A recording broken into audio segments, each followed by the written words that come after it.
to 3D Studio Max. F10 will bring up the render dialog settings. And in here, the first things that you need to be checking are the time output. Time output means whether you're going to render a single frame, an active time segment, so that just means the frame count that you've got on the bottom in your timeline there. So 0 to 40 is on mine, so that's why 0 to 40 is up here. Or you can render a range, so if I know that the animation that I've got here in the background, the first 5 frames are useless to me, then I can change it and tell it to start at frame 5 and then end at frame 40 instead. Okay. The render output, or the render size, you can go as high as the IMAX Cinema screen if you wanted to, but it would take you ages to render it because it's huge. You can do HD, which is the very bottom option down here, and you can choose 720 or 1080. For us, we're really just kind of rendering these things off our little animations so that I can mark them. So I'm not looking for like super high quality, finished, polished renders. So I'm happy for you to go with the default. And when you first start up Max, the default is set to 640 by 480. That's fine. I don't mind you using that. It's a little square, but it's okay. So 640 by 480, make sure that's selected. And then you're moving down, you pass all these things here. These are all generic and they work fine as they are.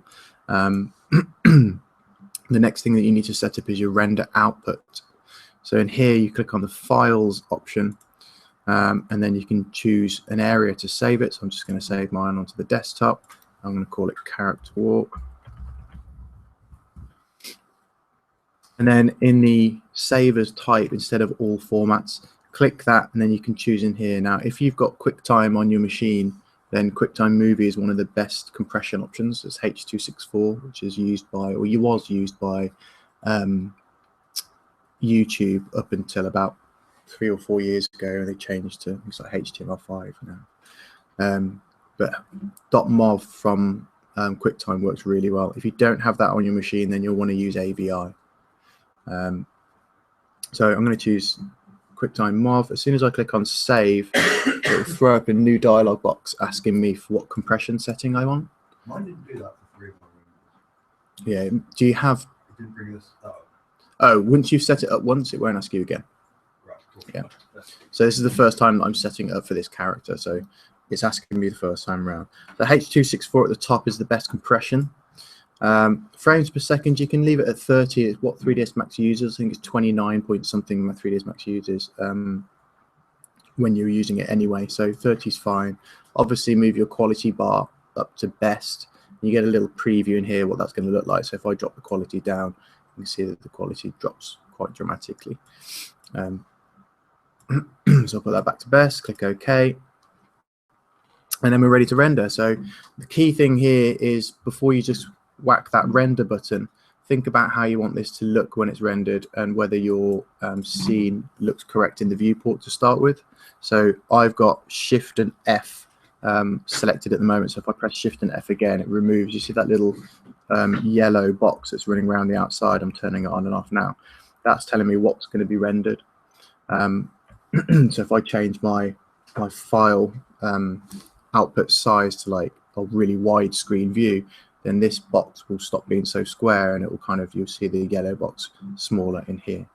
In fact, I can just show you that quickly. If I come up here, let's do our height. So if I bring the height down, you can see that's what's going to be rendered, right? Put that back. So knowing that, I can kind of move my character around and make sure that he's sat perfectly in the middle. Then I also want to think about, do I want to render with a solid black background, which is default for 3D Studio Max. It'll always render with a black background unless you change it. To change that, to stop it from rendering a black background, press 8 on your keyboard and you'll get the environment settings. And right here, you've got a background set up there.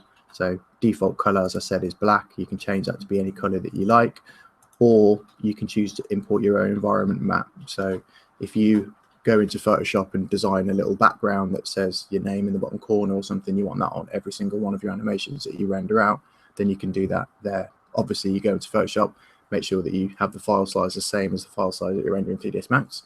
So in this case, it'd be 640 by 480, put your name on it, and then you can go into the environment map settings here. And just like a material editor, you can go in and add whatever texture you want. So you go to bitmap and add in that texture if you want to use a texture. For my case, I'd quite like to use just the gradient. It gives it a really slight gradient from dark to light, top to bottom. It's really subtle as well, so I don't like it to be too obvious. You don't want it to be too distracting from your own animation. So that's how I set my one up, and that's it. And then you can run down and hit render, and it will render sequence and all the lighting based on what you've set it up for. It's going to take ages to render, so I'm not going to sit and wait for it to do it, but you can see it once it's rendered one frame. I think it's because I've got a skylight in there, so it's bouncing shadows around for me and doing ambient occlusion.